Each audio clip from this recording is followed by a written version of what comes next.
They found him at first light, alone, staggering across the ice like a man walking out of a nightmare. No tent behind him, no team, no radio, no tracks that made sense, just one survivor. And a silence so complete it felt engineered.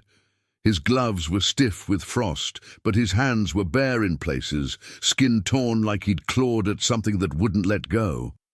His oxygen mask dangled uselessly, and the regulator was snapped clean. Too clean, as if it had been twisted off with deliberate force.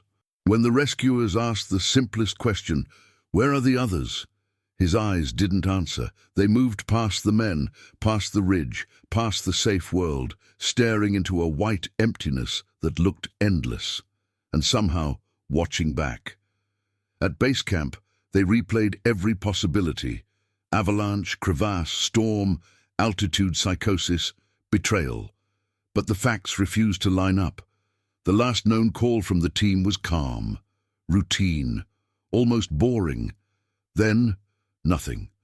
No distress signal, no frantic shouting, no broken gear scattered in the wind, just a clean disappearance above the death zone, where time compresses, judgment fractures, and the human brain, starved of oxygen, starts inventing threats to survive. Except this time, the threat left evidence. A single boot print appeared where no one could have stood. A rope had been cut, but not frayed, not snapped, cut. And the survivor's journal, found days later in his jacket, contained one line repeated until the ink tore the paper. It knew our names. You think you know Everest, ice, wind, arrogance, tragedy. But this story isn't about a mountain that kills. It's about a mountain that removes. The story you are about to hear is a fictional narrative created for entertainment. Everest has a reputation that feels almost mythical, the highest point on Earth, the ultimate test, the place where ambition goes to either become legend or become a warning. But there's a darker truth most people don't like to say out loud. On Everest, the mountain doesn't just challenge your body, it challenges your mind. Up there, oxygen becomes a rare currency. A simple decision, left or right, clip in or don't, can carry the weight of life and death. And when the cold finally settles into your bones, it doesn't feel like pain anymore. It feels like permission to stop fighting. That's why the case you're about to hear shook even veteran climbers. Because it wasn't a typical tragedy. There were no clear signs of a disaster, no trail of chaos, no screaming emergency call crackling over the radio. A full team went up into the death zone, and the mountain returned only one man. He came down alive, yes, but whatever happened up there stripped something out of him. He didn't celebrate. He didn't cry. He didn't even explain. He simply kept repeating the same words, as if saying them was the only thing keeping him tethered to reality. Don't answer when it calls. In this 4-chapter narrative, you'll follow the expedition step by step, from the optimism at base camp to the growing tension above Camp 3, to the moment the mountain silence becomes impossible to ignore. You'll hear what the survivor heard, saw what he couldn't understand, and feel the terrifying logic of decisions made when the human brain is failing minute by minute. Before we begin, if you enjoy intense survival stories and mysteries that don't let go, subscribe to the channel, leave a like, and comment what country you're watching from. I read the comments, and I want to know how far this story travels. Now, take a breath. Because the higher we climb, the less the rules apply. They called it a clean climb. That was the lie everyone agreed to at base camp because it made the fear manageable. Clean meant predictable. Clean meant the mountain would behave like a mountain: ice, wind, altitude, and the consequences of human error. Clean meant no mysteries that would follow you home. The team was small by Everest standards, 5 climbers and 2 Sherpa guides, moving light and fast to beat the calendar. The leader was Grant Holloway, mid-40s, the kind of man who spoke in calm increments and never wasted a word. He'd climbed big peaks in Alaska and the Andes and had the quiet confidence of someone who'd survived enough disasters to believe he could survive one more. With him were two paying climbers, Ethan Pike, a tech executive with a grin too bright for the Khumbu Icefall, and Simon Wren, a former military medic who'd seen enough death in warmer places to think he understood cold. Then there was Lena Mercer, a documentary photographer whose eyes were always working, always measuring light and shadow. And finally Caleb Ross, the one who would come down alone, an unassuming geologist invited for his knowledge of glacial terrain, a man who wore his competence like a coat he could slip off when he wanted to disappear. The Sherpa guides were Dorje and Pasang. They were the only ones at base camp who didn't pretend the climb was clean. They checked knots twice, watched the sky longer than the forecast, and spoke in brief Nepali phrases that went quiet whenever a foreigner turned their head. On the first morning, the mountain looked almost generous. Dawn turned the ice into pale gold, and the Lhotse face shimmered like a blade laid flat against the sky. Down in the camp, stoves hissed, prayer flags snapped in the breeze, and everyone moved with the ritual energy of people who believed discipline could tame a giant. Grant gathered them beside a stack of oxygen bottles, sat phone cases and coiled rope. "Two things," he said, voice steady. "We move on schedule, and we talk about problems early. Nothing gets buried. Altitude makes secrets lethal." Everyone nodded. They wanted to believe he could manage the invisible dangers as easily as he managed the visible ones. Caleb watched the glacier while the others talked. He'd been studying the icefall for days, its slow-motion violence, its creaks and groans that sounded like a ship turning in a storm. Beneath all the noise, there was a deeper rhythm, a long exhale of ancient ice shifting under the weight of its own history. Caleb liked patterns. They made the world feel legible. That morning, though, the pattern felt off. A crack had opened near the lower root, thin as a knife cut, and when he leaned close, he saw something wedged in the blue depths. It wasn't rock. It wasn't debris from a past season. It looked like fabric. He squinted, heart stuttering once.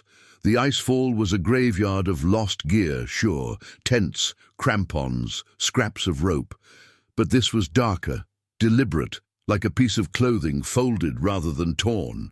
He stood and looked toward the root lines that the icefall doctors had fixed. Beyond them, the ice rose in chaotic towers, as if the glacier had been frozen mid-explosion. Dorje came up beside him, without Caleb hearing his approach.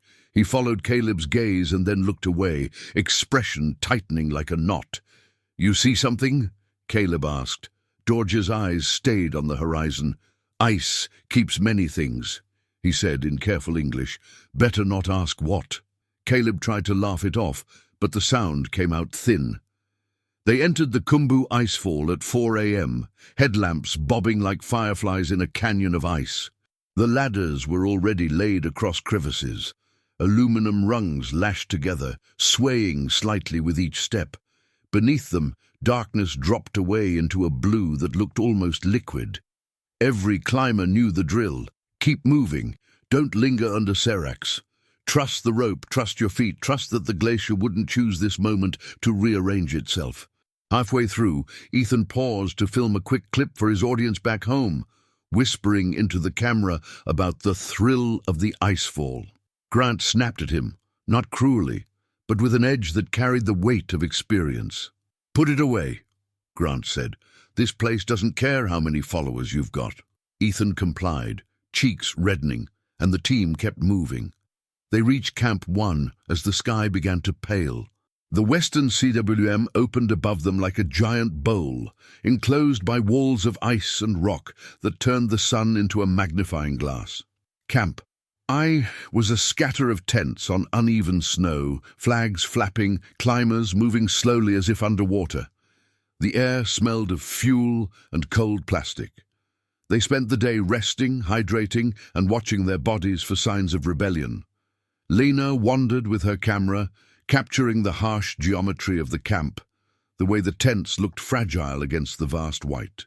That afternoon, as the sun softened, Caleb walked a short distance from camp to check the route ahead.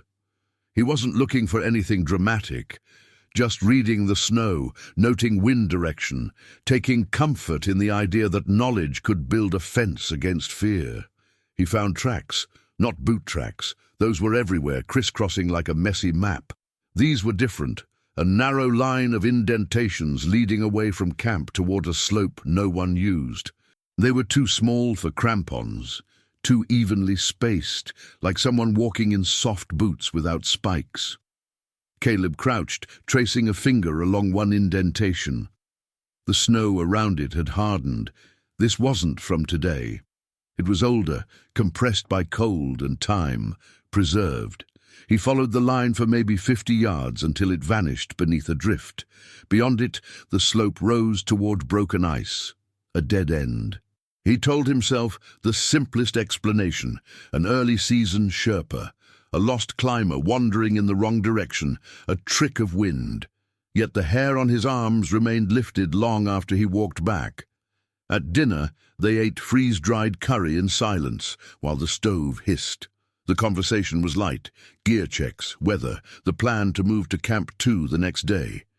But Caleb watched Pasang, who ate with eyes lowered, as if listening to something beyond the tent walls. Finally, Caleb mentioned the tracks. Pasang's spoon paused mid-bite. Dorje glanced at him quickly, then back to his food. Grant looked up. "Tracks? Where?" "East side," Caleb said, leading away from camp. Small, no crampon marks. Grant frowned, the practical part of him taking over. "Could be from the Icefall doctors, or someone looking for a place to, people wander." "Not with that spacing," Caleb said. "It was like careful steps," he almost said. "Like someone who didn't want to slip, like someone who wasn't in a hurry." Grant cut him off gently. "We've got enough variables. Don't borrow trouble." Ethan laughed. "Caleb sees ghosts in the snow. Classic." Lena didn't laugh. She just watched Caleb, her camera resting in her lap like a sleeping animal. That night the wind rose, pressing against the tent fabric in waves. Caleb lay in his sleeping bag, listening to the mountain breathe. At some point, he woke to a sound that didn't fit, a faint tapping like knuckles against plastic. He held still. The tapping came again, closer this time, and then a low murmur. Too soft to be words, but human in tone. A voice. Outside. Caleb's first thought was that someone needed help. He fumbled for his headlamp, the beam cutting through the tent. Grant was asleep, face turned toward the wall. Ethan snored lightly. The murmuring continued, accompanied by the tapping. Caleb unzipped the tent a few inches and peered out. The world outside was pale under the moon, the snow reflecting enough light to make shadows sharp. The tents around them sat like dark lumps. There was no one moving. Yet the sound was unmistakable, coming from somewhere near the edge of camp, where the snow dipped toward a crevasse field. Caleb stepped out, boots crunching softly. The cold bit instantly, a clean shock. He moved slowly, scanning with his headlamp. The beam swept over empty snow, over tent lines, over scattered gear. The murmuring stopped. Silence fell so abruptly it felt like a door closing. Caleb stood there, heart hammering, listening for anything. A cough, a zipper, a footstep. Nothing. Only the wind, faint now, and the distant groan of the glacier. He turned back toward his tent, telling himself he'd imagined it. Altitude did strange things even at Camp Y. Sleep deprivation could turn wind into whispers. He took 3 steps and then froze. There was a figure standing near the next tent over, not moving, not waving a light, just standing. Caleb lifted his headlamp beam. The light hit the figure and didn't reveal what it should have. The shape was wrong, too thin, too tall, as if stretched. The clothing looked pale and smooth, like snow clinging to a body. No face was visible, only a blank oval where features should be. Caleb's mouth went dry. His body refused to decide whether to run or shout. The figure tilted slightly, as if acknowledging him. Then, in a voice that sounded like it came through a broken radio, it said one word: Caleb. Caleb's blood turned to ice. He had not told anyone at Camp Wynne his full name. Not the climbers in neighboring tents, not the cooks, not the Sherpa teams passing through. He was simply Caleb on the permit, another foreigner with gear and ambition. Yet the voice said it with perfect certainty, intimate as a hand on the shoulder. Caleb stumbled backward, nearly tripping over a guy line. The headlamp beam wobbled, and for a fraction of a second the figure blurred, as if it were more shadow than solid. He blinked hard, forced the light steady. The figure was gone. No retreating footprints, no crunch of snow, nothing. Caleb stood there shaking, breath fogging in the beam. He swung the light across the snow in widening arcs. Empty, still, normal, except for one thing. Near the spot where the figure had stood, a single boot print pressed into the snow, deep, crisp and facing toward Caleb's tent. The tread pattern was unfamiliar, not matching any of their boots. Caleb didn't sleep after that. He sat inside the tent, knees pulled up, listening to the others breathe, waiting for dawn to make the world rational again. When the first light came, the camp stirred. Grant emerged, rubbing his face, and asked why Caleb looked like he'd seen a ghost. Caleb hesitated. He could feel how ridiculous it would sound, how easily it could infect the team with fear. But Grant had said secrets were lethal. "I heard someone outside," Caleb said carefully, "and I saw something." Grant's brow tightened. "A climber?" "No, I don't know," Caleb swallowed. "It said my name." A long pause stretched between them, filled with the hiss of stoves and distant laughter from another team. Grant leaned closer, voice low. "You're tired. The icefall takes more out of you than you think. We focus on the plan." Caleb wanted to insist, to drag Grant out and show him the boot print. But when he looked toward the spot, his stomach dropped. The print was gone. The snow had drifted over it, smooth as if nothing had ever been there. Lena walked up then, camera in hand. She studied Caleb's face, as if it were a landscape. "You saw something," she said, not as a question. Caleb held her gaze. "Maybe," he admitted. She nodded slowly, like a person filing away a detail for later.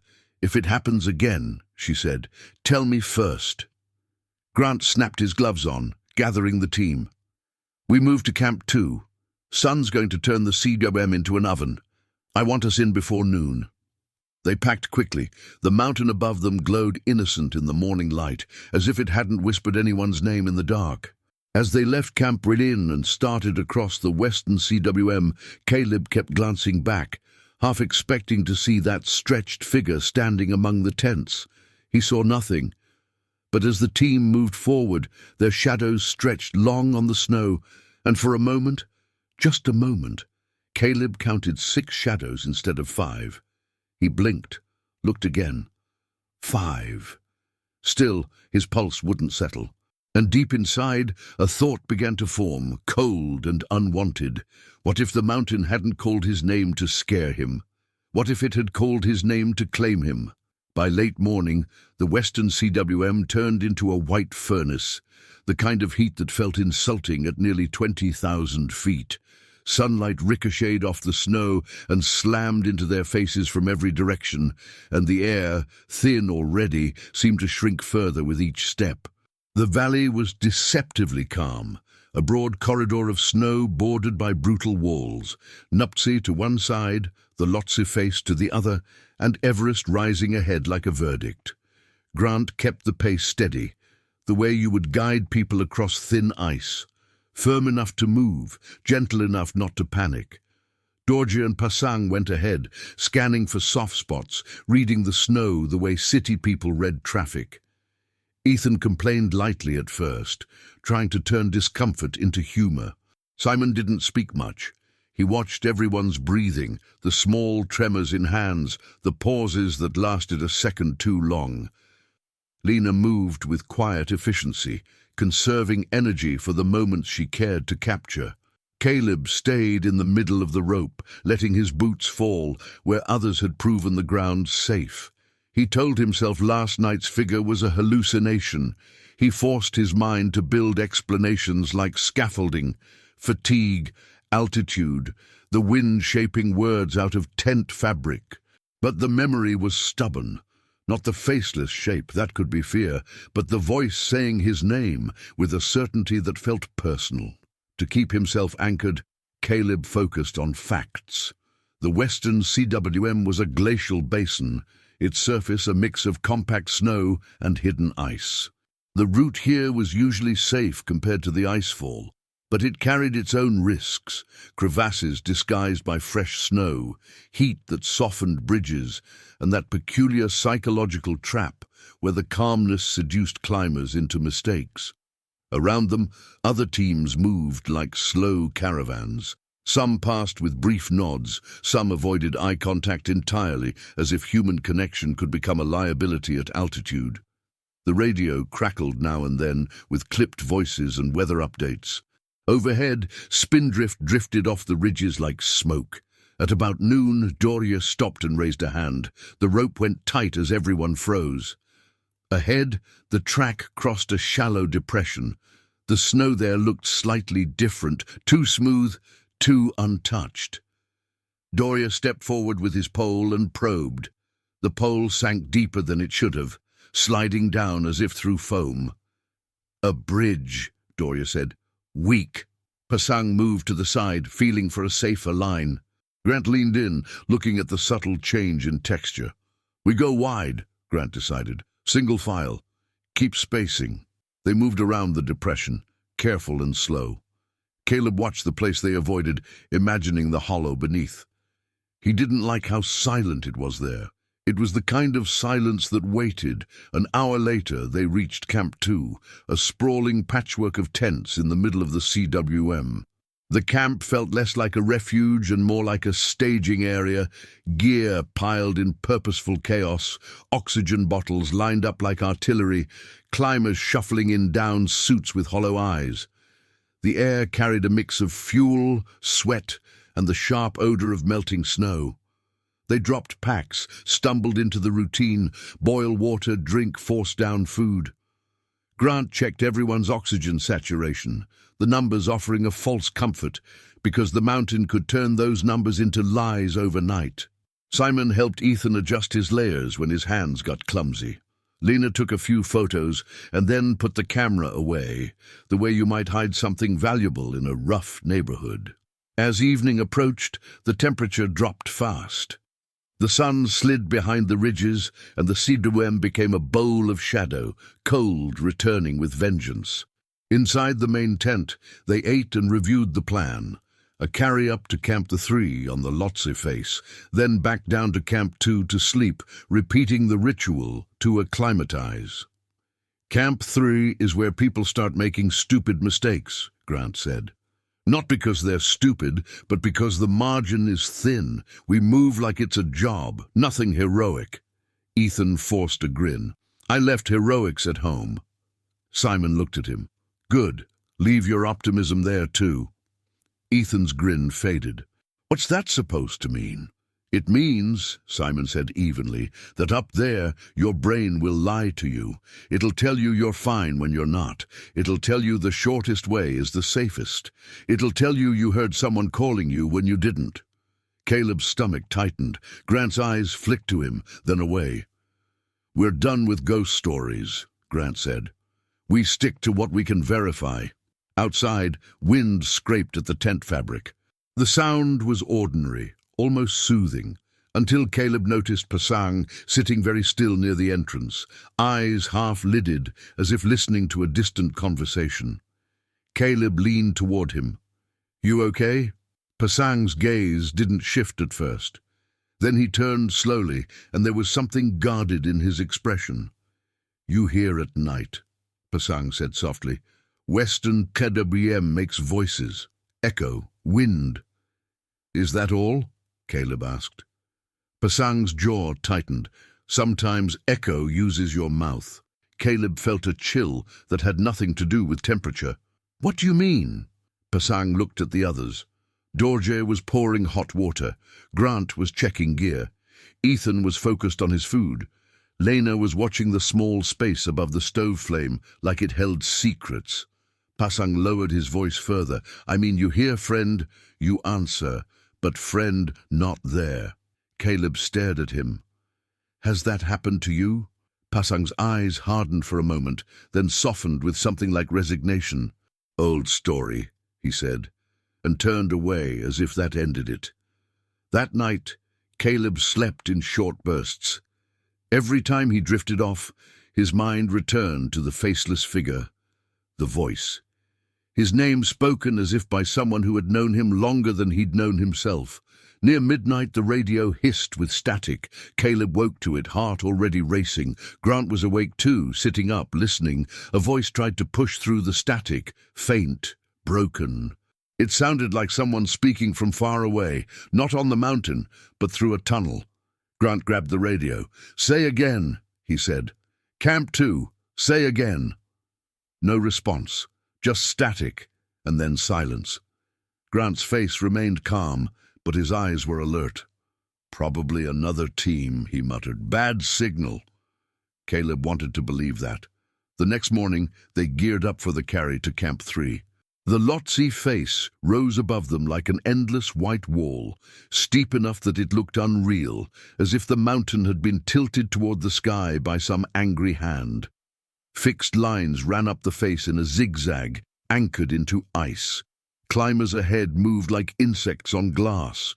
They started early. The first section was manageable, but soon the incline demanded focus. Every step required a deliberate kick of crampons into ice, a pull on the jumar, a breath that felt too small for the effort. The cold bit harder here, and the wind had teeth. Caleb's thighs burned. His lungs felt like they were drinking air through a straw. Grant moved with practiced rhythm, calling out small instructions. Dorje and Pasang checked anchors, clipped and unclipped with swift hands. Halfway up, they passed an abandoned oxygen bottle half buried in ice. That wasn't unusual. People cached gear all the time. But this bottle was different, newer, and the regulator was attached, dangling as if it had been dropped in a hurry. Lena paused, stepping carefully to angle her camera. "That's recent," she said. Grant frowned. "Whose is it?" Simon leaned closer, gloved hand brushing ice off the label. His face tightened. "What?" Ethan asked, breath ragged. Simon didn't answer immediately. He scraped more ice away and then looked back at Grant. "It's ours," Simon said. Grant stared. "That's not possible." Simon pointed to the mark on the bottle, a strip of tape with a handwritten code Grant had used at base camp to track their oxygen. A simple system, practical, foolproof. Caleb felt his throat close. "We haven't been here before."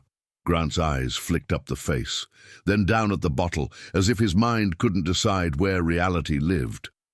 "Someone copied it," he said. But the words sounded like they came from a man trying to keep a door shut against a flood. Ethan forced a laugh that died halfway.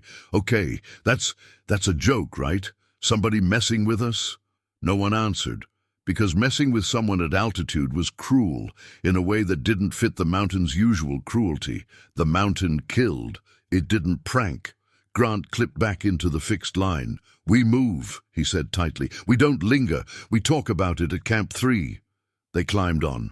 By the time they reached Camp 3, the world felt thinner, as if all the unnecessary details had been peeled away.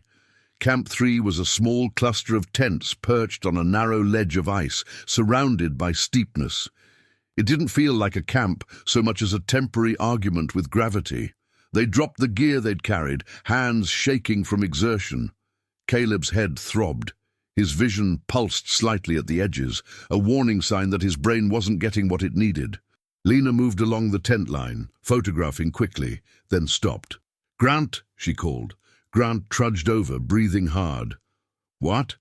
Lena pointed at a tent that wasn't theirs, an old, faded thing, half-collapsed, flapping slightly. "That tent wasn't here on the route map," she said. "Do you recognize it?" Grant shook his head. Probably an old cache. People leave trash up here. Lena stepped closer, careful. It's not trash, she said, voice low. Look. She lifted the tent flap with a gloved hand. Inside, the space was dark, cramped, but Caleb could see enough.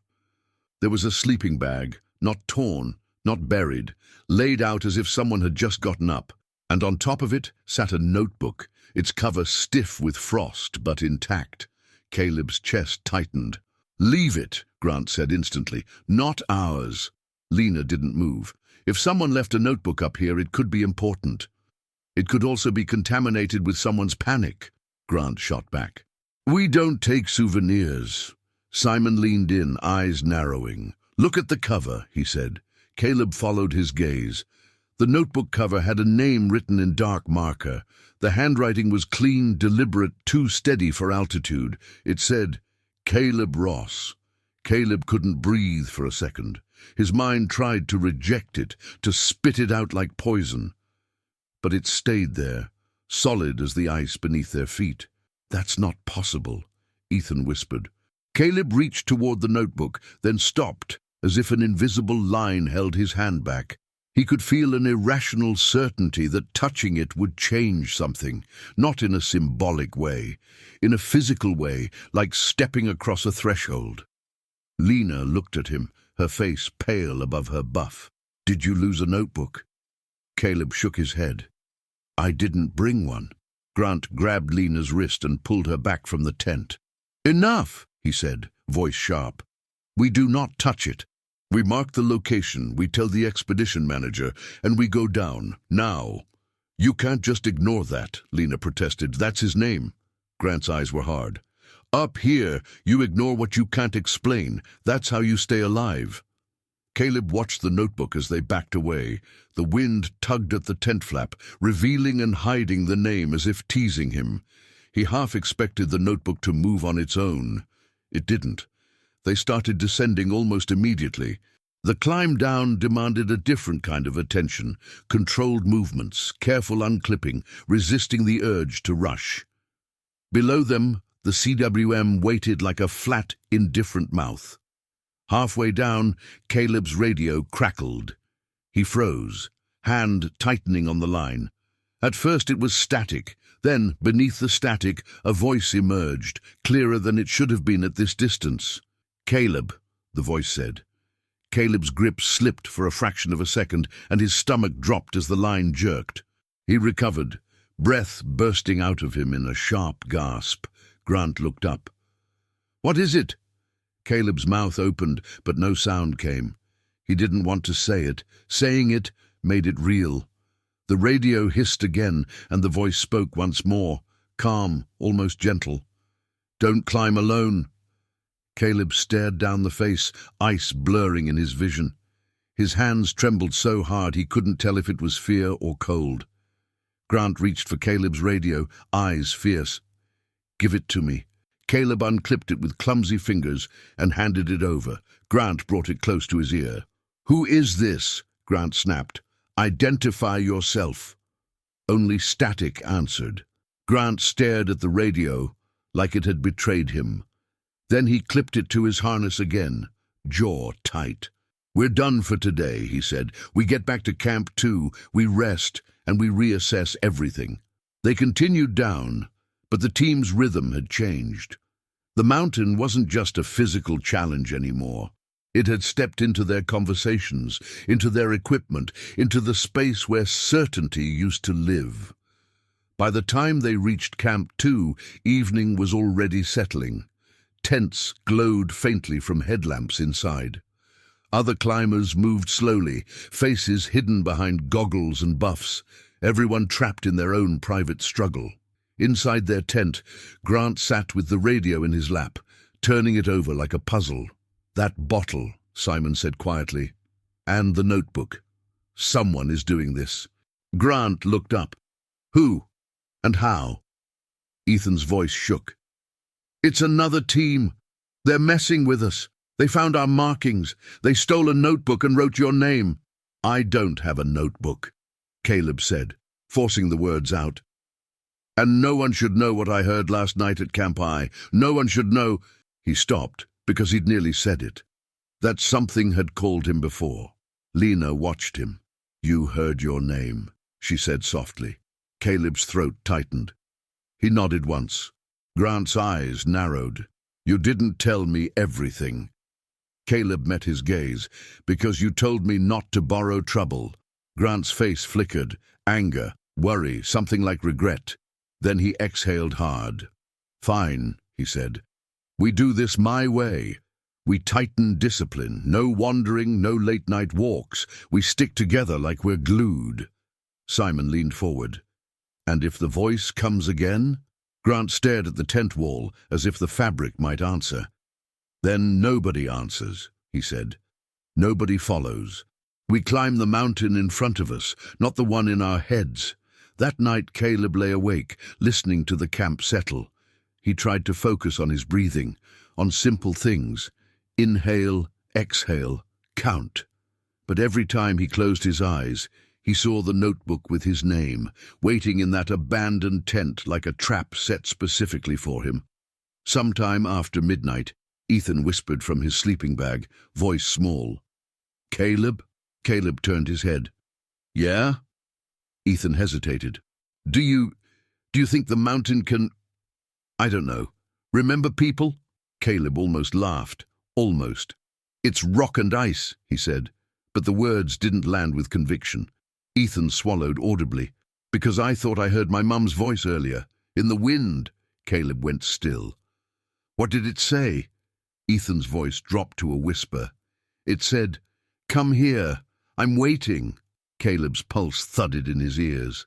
He wanted to tell Ethan it was normal, that grief and altitude were a dangerous mix, that the mind reached for familiar voices when the world became hostile.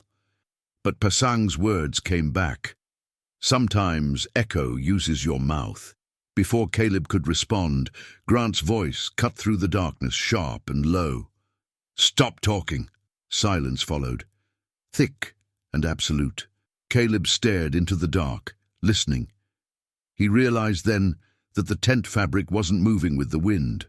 The air outside had gone strangely still, and in that unnatural stillness, a voice, soft, close, far too close, spoke from just beyond the tent wall, as if someone stood inches away with their mouth near the fabric. It wasn't Ethan's mom. It wasn't Caleb's imagination. It said very clearly, in Grant Holloway's voice, "Unzip the tent."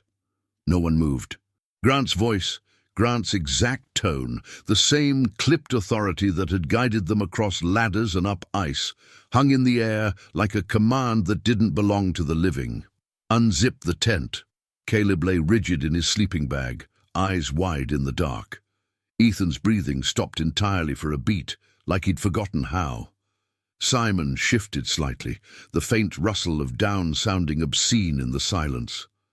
Lena didn't make a sound at all. Then Grant spoke again, inside the tent this time, from his own sleeping bag, low and sharp. "Don't," he said. The word wasn't loud. It didn't need to be. It carried the weight of a man who'd seen what panic did to people at altitude and had decided long ago that fear was something you either controlled or it controlled you. Outside, the voice replied instantly, as if it had been waiting for Grant to reveal himself. "Grant," it said, softer now. "Come out."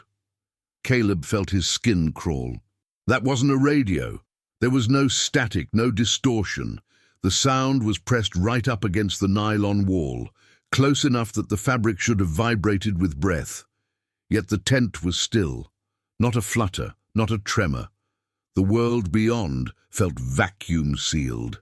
Grant sat up slowly, headlamp off. He reached for his ice axe, the movement measured. Simon did the same, silently. Caleb's fingers found the zipper pull, but he didn't touch it. He just held it, like holding a trigger. Grant leaned toward the tent wall, voice controlled. "Who is it?" Outside, the voice paused, as if deciding what to be. Then it answered in Pasang's voice. "Brother," it said, using the Sherpa honorific as naturally as if Pasang were right there. "Help me."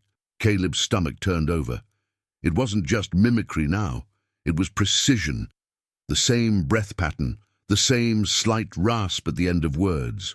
Pasang, who had been lying near the entrance, made a small sound, half a gasp, half a swallowed prayer. "No," he whispered, "not me."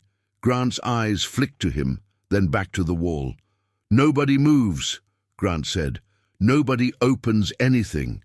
Outside, the voice tried again, in Ethan's voice this time, high, strained, frightened. "Please," it said. "Grant, I'm out here. I can't feel my hands." Ethan's face, barely visible in the darkness, went pale. His mouth opened, but no words came. Simon shifted closer to the entrance, ice axe ready. "If someone is out there," he murmured, "we'll hear them." Caleb listened so hard his ears hurt. He expected footsteps, the crunch of snow, the scrape of boots on ice. He heard nothing, not even wind. Grant reached for the radio with gloved fingers and pressed the button. "Camp 2 to Pasang," he said, forcing calm into his voice. "Pasang, confirm your position." Pasang was right there. Yet Grant wanted the ritual of verification, the tether of technology. The radio answered with silence. Grant tried again.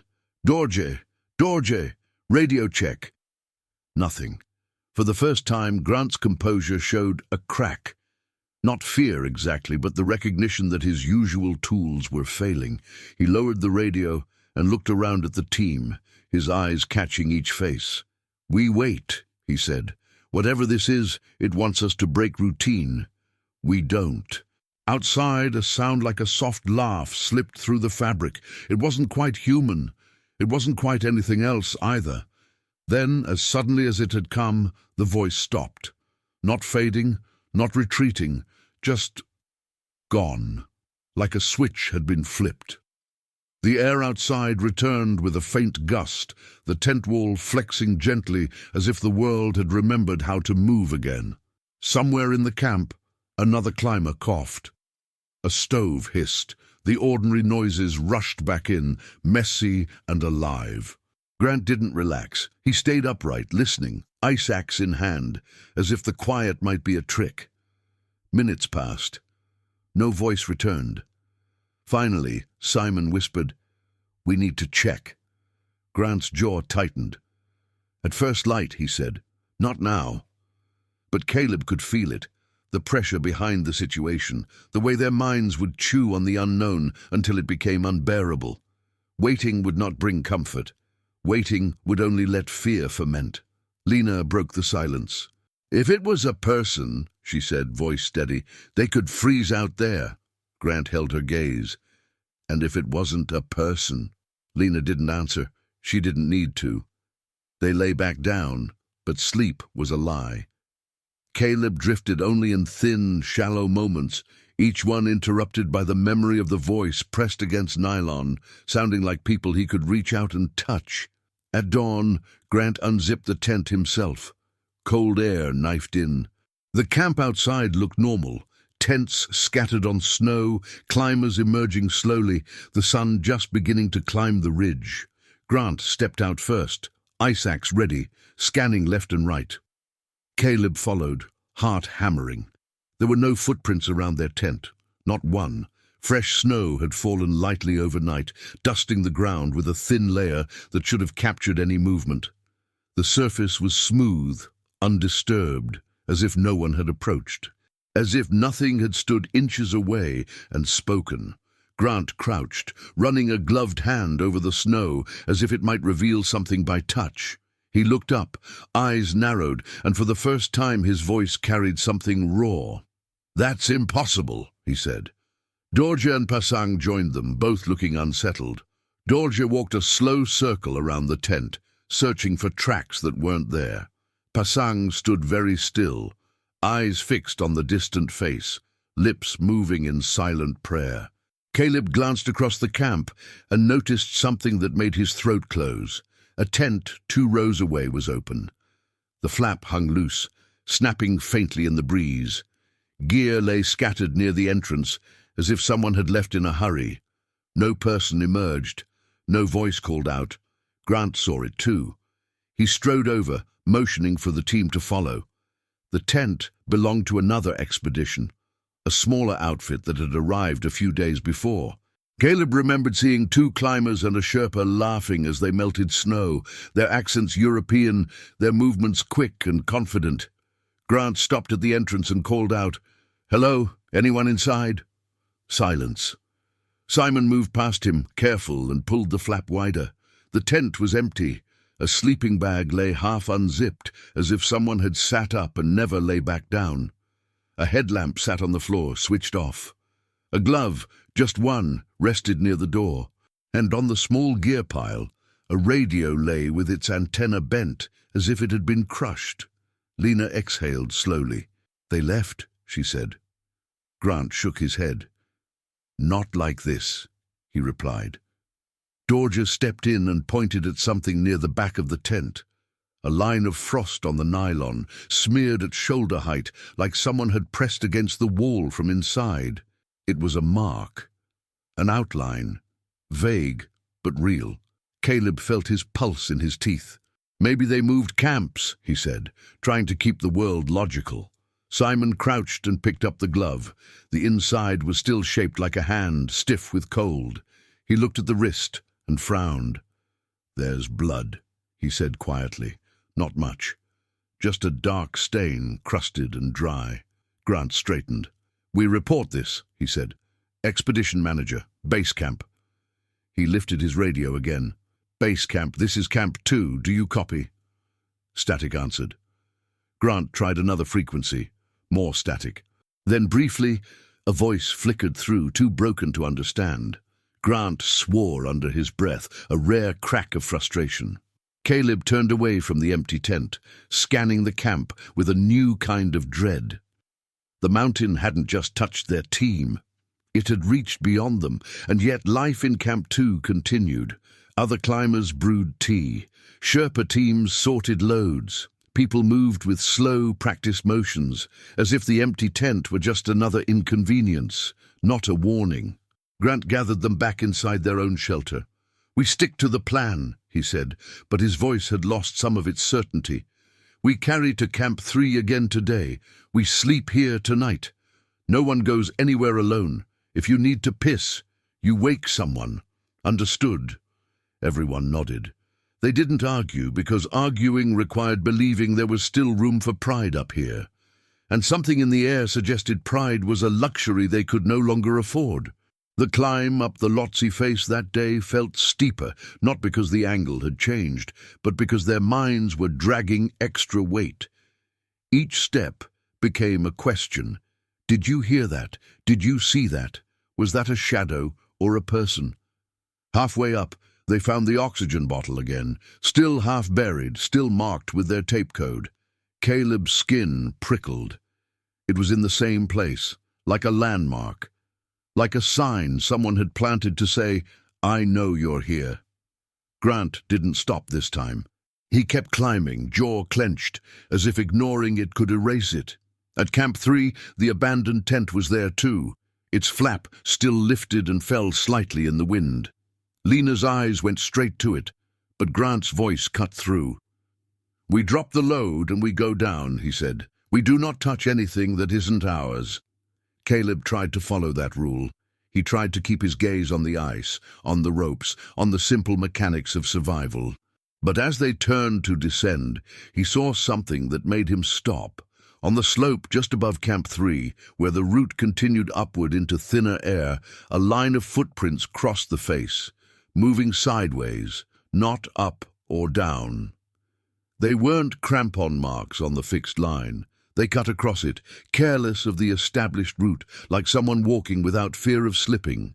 The prints were fresh, sharp, and they led straight into a patch of wind-scoured ice that had no safe passage, no line, no anchor, no reason to go there. Ethan noticed, too. "Who would do that?" he rasped. Simon's face tightened. "Someone who isn't clipped in," he said. Grant stared at the prints for a long moment, then made a decision that Caleb felt in his bones. "We're done acclimatizing," Grant said. "We're leaving Camp 2 tonight." Lena blinked. "What?" Grant's eyes were hard. "This camp is compromised," he said. "Someone is here, or something, and I'm not sitting in a tent waiting for it to decide when to speak again." Simon nodded slowly, understanding. You want to move to Camp 3 and hold higher. No, Grant said. We move to Camp 3 for a short rest, then push to Camp 4 as soon as weather allows. We go before our heads rot in this place. It was a gamble. Every climber knew it. Rushing acclimatization could kill you, but so could staying. They descended fast, reaching Camp 2 by afternoon. Grant met briefly with another team leader, exchanging tense words. Caleb caught fragments. Empty tent, no tracks, radio interference, voices. The other leader looked uncomfortable, skeptical, and then, when Grant mentioned the missing expedition's glove with blood, the man's expression changed to something tighter. By evening, the wind rose again, cold, sweeping through camp. The forecast crackled through a working radio from a neighboring tent. A small window, a brief clearing, then a front moving in. Grant gathered them once more. We go, he said. Tonight. We move to Camp 3 and sleep there. Tomorrow, if the window holds, we push to Camp 4. Ethan swallowed hard. Night move? We've done worse, Simon said. But his voice wasn't reassuring. It was resigned. They left Camp 2 under a moon that looked too bright, the snow shining like bone. Caleb felt like they were walking out of the only place where help was nearby, and into a higher realm where the mountain could do what it wanted without witnesses. The Lhotse face at night was a different creature. The fixed lines glinted in headlamp beams. The ice underfoot was harder, more brittle. Every breath sounded loud inside Caleb's hood, like someone else breathing with him. Halfway up, Caleb's headlamp flickered. He slapped it, annoyed. It steadied, then flickered again. He checked the battery pack, fingers clumsy. It was secured, everything looked fine. The light flickered a third time, and in that fraction of darkness, Caleb saw a figure above them on the line. Not a climber moving with effort. Not someone ascending slowly. A figure just there, upright, still, as if it had been waiting. Caleb's headlamp flared back on, and the figure vanished into the slope, swallowed by the night like it had never existed. Caleb's mouth went dry. He forced himself not to speak, not to infect the rope with panic. He kept climbing, but his eyes stayed fixed upward. Minutes later, Ethan's voice broke through the cold. "Grant," he panted, "my regulator—" They stopped. Ethan's oxygen mask hung at his chest. The hose twisted. The regulator, metal and plastic, looked as if someone had turned it violently until it snapped. Ethan stared at it, trembling. "I didn't do that," he whispered. "I swear I didn't." Grant's face went pale in the headlamp glow. He reached for Ethan's backup, hands moving fast, competent. Simon assisted, breath tight. Caleb watched the broken regulator swinging slightly on the hose, and a thought hit him with the force of altitude sickness. It had broken the same way as the survivor's mask in the story Grant had once told at base camp, the kind of break that didn't happen by accident. They got Ethan's backup working and continued. The night deepened, the face steep and endless. Caleb's legs felt like wood, his mind felt like fog. When they finally reached Camp 3, the tents appeared like dark blisters on the ledge. They collapsed inside, barely managing to melt snow and drink. No one spoke much. Words felt dangerous now, like they might summon something. Caleb lay back, eyes open, listening. He expected the voice to return. It didn't. Instead, he heard something else, faint at first, then clearer. A zipper sound outside. Not their tent, another. Someone was opening a tent flap in the darkness. Caleb sat up, heart hammering. Grant's head lifted too, instantly alert. Simon's hand went to his ice axe. Outside, a muffled voice spoke, human, strained, terrified. "Help me," it said. And then, in the same breath, another voice overlapped it, perfectly calm, perfectly familiar. "Caleb," it said, "come here. I can show you where they went." Caleb stared at the tent wall, the air suddenly too thin to swallow. Because the calm voice wasn't Grant's anymore, it was his own. Caleb didn't move. The voice outside, his own voice, perfectly pitched, perfectly timed, did something worse than frighten him. It made him doubt the most basic evidence of his life, that he was inside this tent, that he had not spoken, that his mind still belonged to him. "Caleb," the voice said again, patient as a guide at a trailhead. "Come here. I can show you where they went." Grant's headlamp snapped on, flooding the tent with harsh white. His face looked older in the glare, carved by fatigue and the quiet understanding that something had shifted beyond normal risk. "No one opens anything," Grant said, and for the first time, the order sounded like a prayer. Outside, the zipper sound continued, slow, deliberate, followed by a muffled whimper from the neighboring tent. It was a human sound, raw with panic and cold. Simon crawled toward the entrance, keeping low, ice axe in hand. "If someone's in trouble," Grant cut him off. "And if that's how it gets you out?" The words landed heavy in the cramped space. Even Ethan, normally eager to argue, stayed silent. His eyes were glassy with exhaustion, the broken regulator resting like a dead thing beside him. Lena's gaze fixed on Caleb, intense and steady. "Don't respond," she mouthed. Caleb nodded once, but his throat felt locked. His heart pounded so hard he could feel it in his fingers. Then the muffled whimper outside turned into a strangled gasp, followed by a sound like fabric tearing, a tent wall under stress, a zipper forced. The noise was brief, sudden, and then silence. Not the ordinary silence of people sleeping, a silence that felt emptied. Grant stared at the tent ceiling as if waiting for the mountain itself to speak. Simon held his breath, listening for footsteps, for a cry, for anything that proved a living person was still moving out there. Nothing. Minutes dragged. The wind scraped the Lhotse face with a dry whisper. Spindrift tapped faintly against nylon.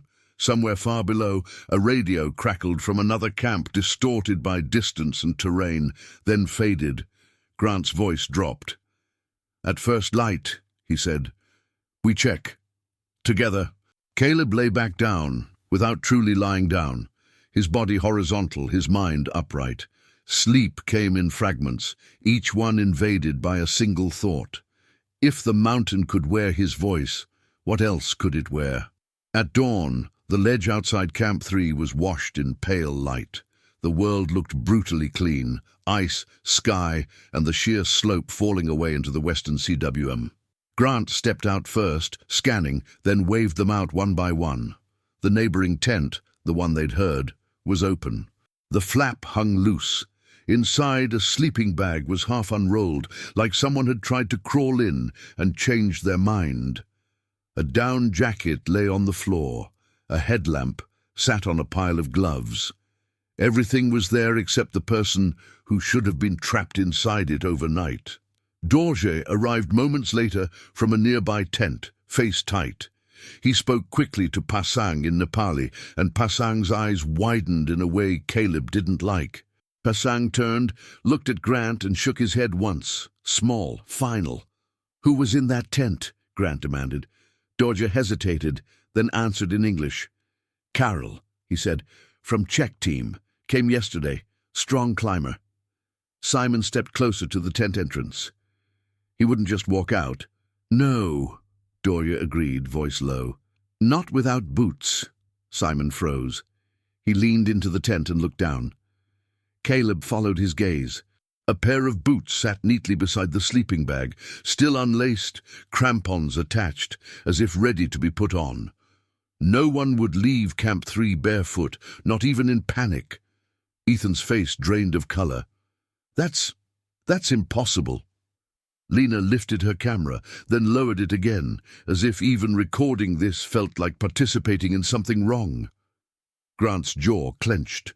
"We don't have time to run a search," he said, but the sentence sounded like it hurt him to speak. "We report it when we can. Right now, we survive." They moved fast, packing only what mattered. The weather window was narrowing. The forecast had promised calm for a handful of hours, then a front strong enough to strip warmth from bone. The plan, Grant's revised, desperate plan, was to push to Camp 4 at the South Col and set up for a summit attempt. But even without the missing climber, they were already walking a tightrope. A rushed schedule, unstable radios, broken gear, and minds fraying at the edges. Grant checked each harness, each nut, each carabiner with obsessive precision. "Eyes on me," he said. "If you hear something, you tell me. If you think you see something, you tell me. But nobody follows voices. Nobody answers voices. Understood?" Everyone nodded, even Ethan, whose lips trembled as he pulled his buff higher. They left Camp 3 and climbed upward toward the Yellow Band and the Geneva Spur, sections of mixed rock and ice that demanded careful footing and relentless effort. The route was steeper and more exposed here, and the wind cut harder, carrying a thin, metallic taste that reminded Caleb of blood. As they climbed, the world became smaller.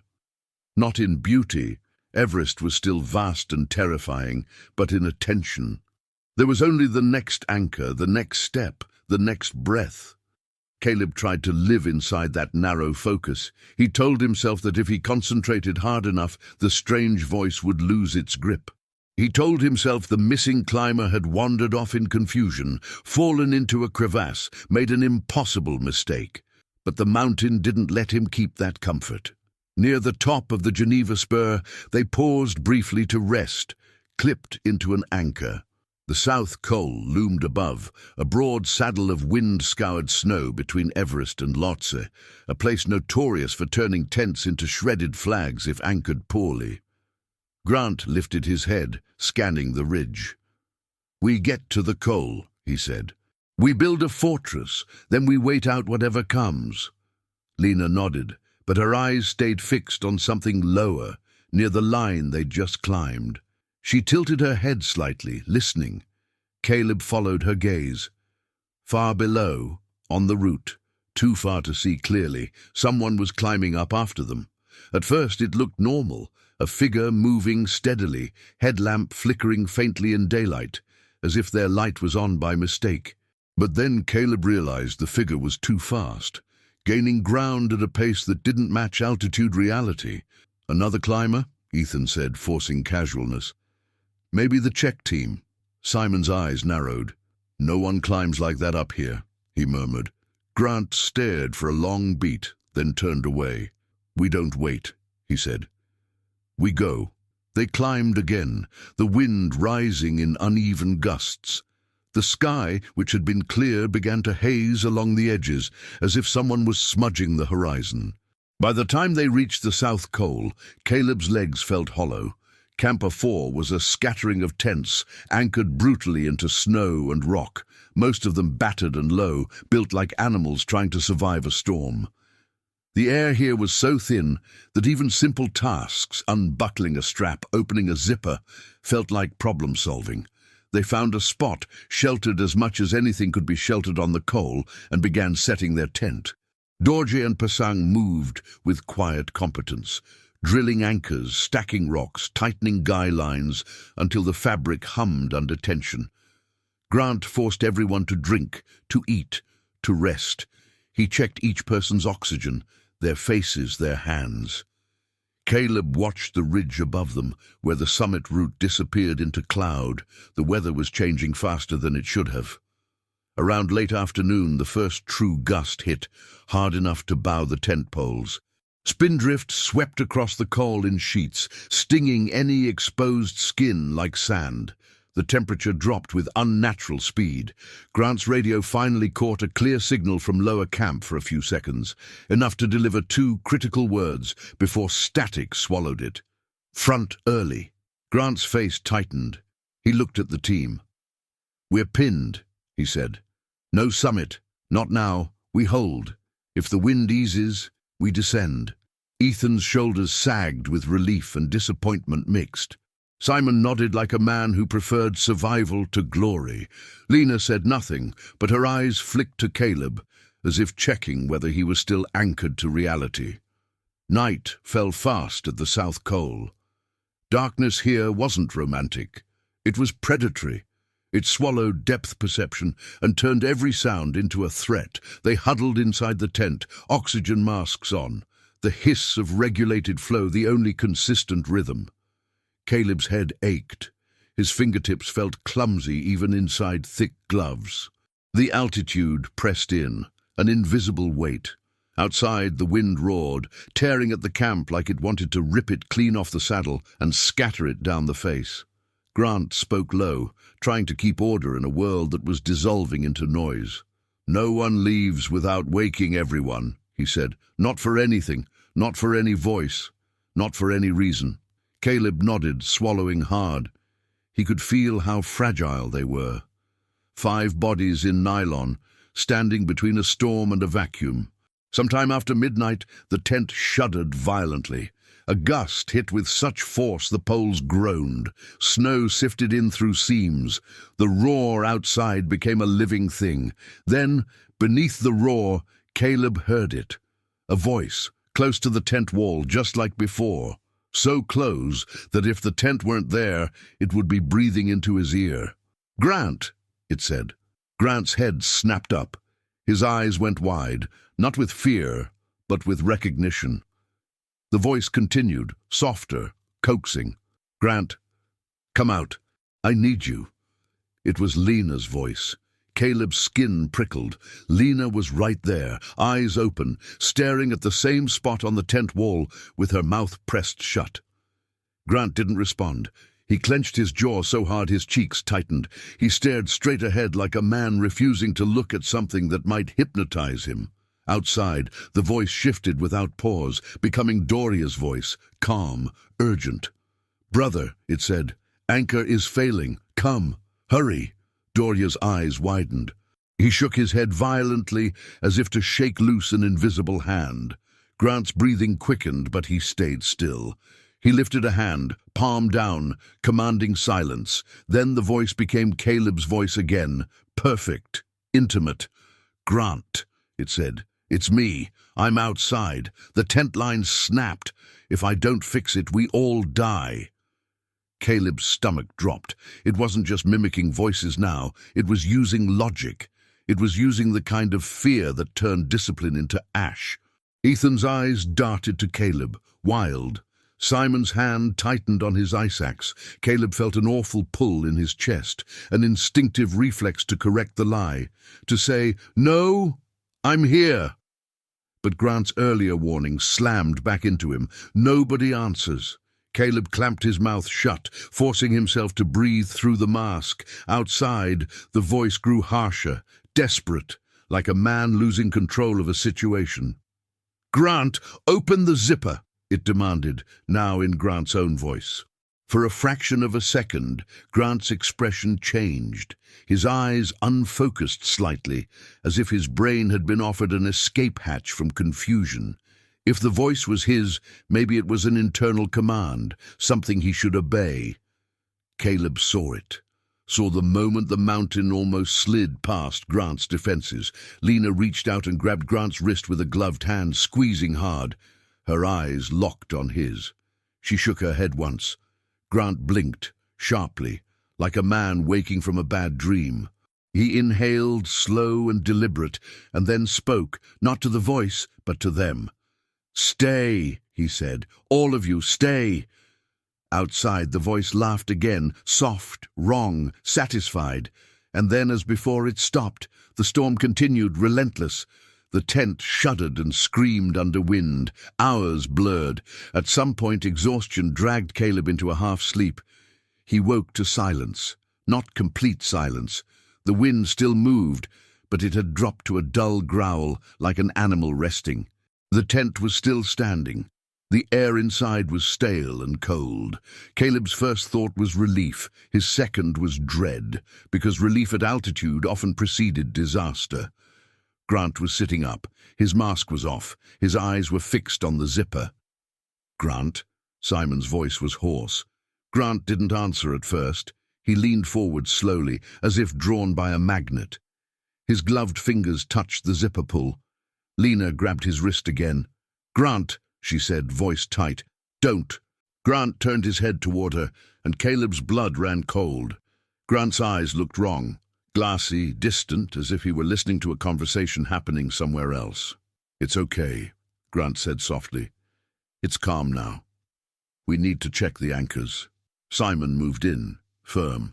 "We do it together," he said. Grant nodded too quickly. "Together," he echoed, but the word sounded hollow. They prepared to go out, every movement slow, clumsy. Caleb forced his oxygen mask tighter, double-checked his harness, clipped the headlamp. Grant unzipped the tent, cold air knifed in.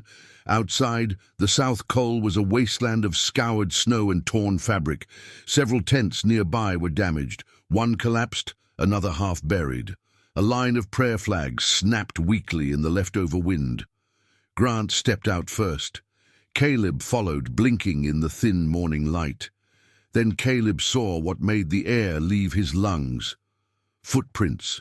A line of footprints led away from their tent, heading toward the edge of the col, where the slope dropped sharply toward the Kangzheng face, a deadly remote side of the mountain with no camps, no route, no rescue.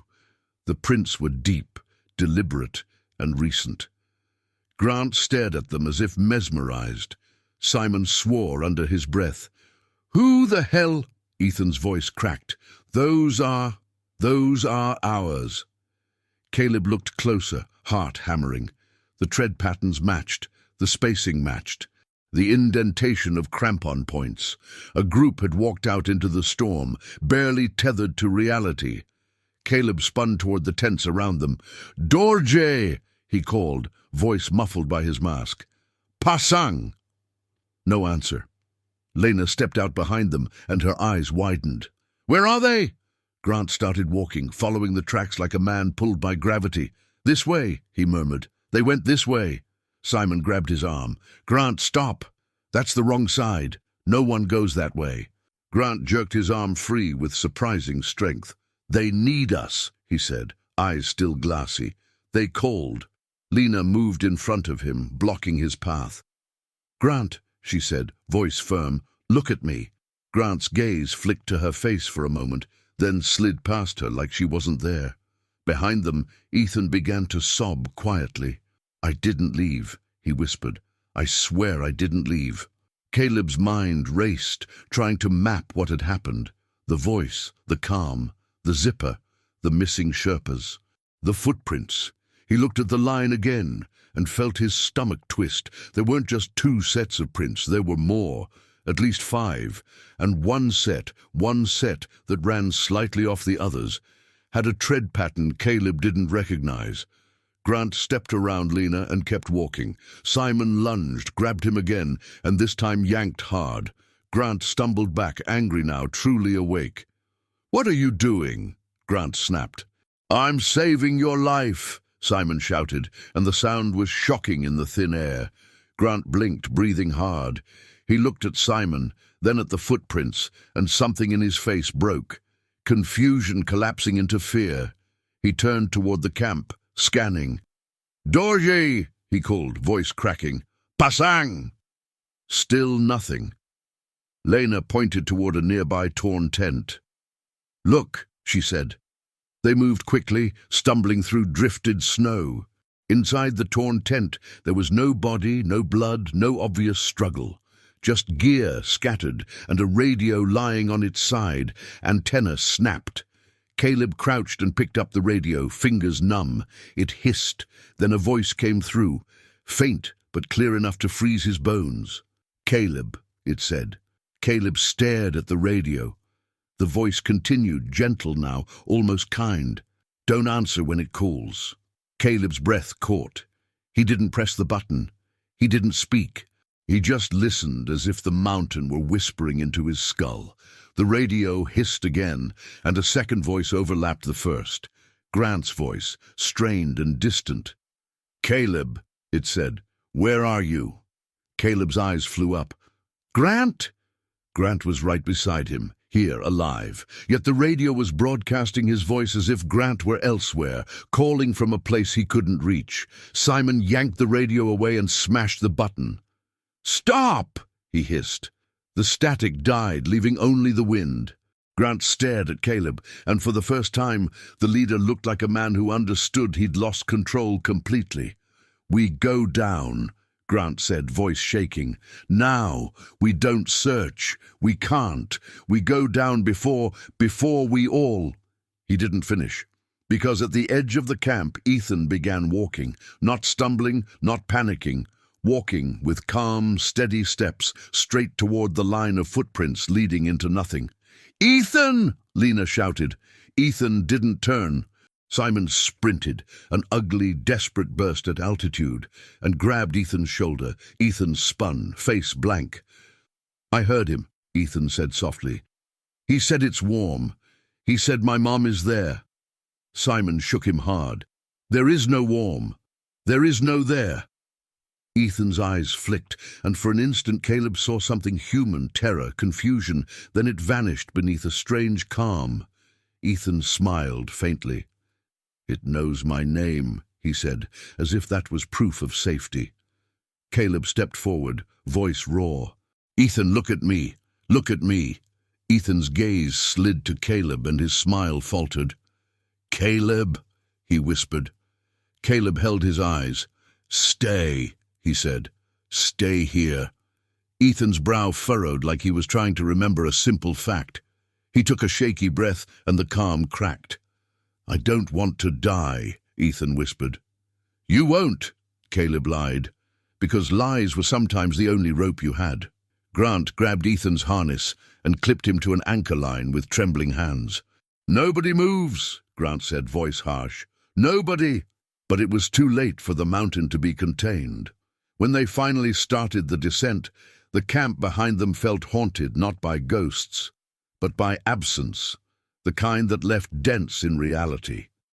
Dorje and Pasang were gone, the Czech climber was gone, and somewhere in the storm hours, the mountain had tried to peel Grant away too. They moved down fast, abandoning gear, leaving tents like shed skins. The descent from Camp 4 to Camp 3 was brutal, the wind still unpredictable, the fixed lines coated in ice.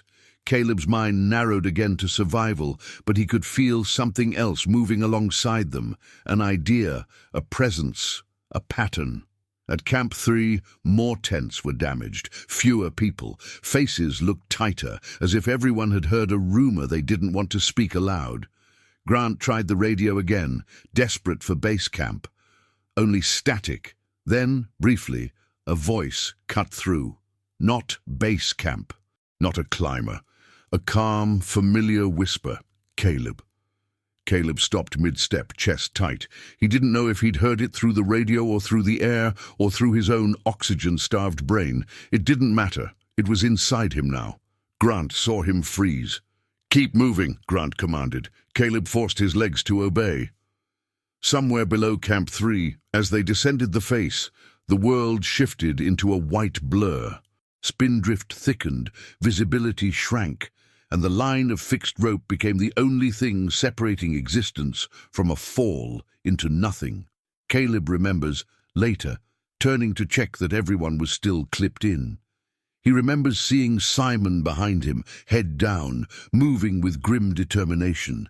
He remembers Lena's camera strapped tight to her chest, her eyes on Caleb like an anchor. He remembers Grant ahead, yelling something into the wind.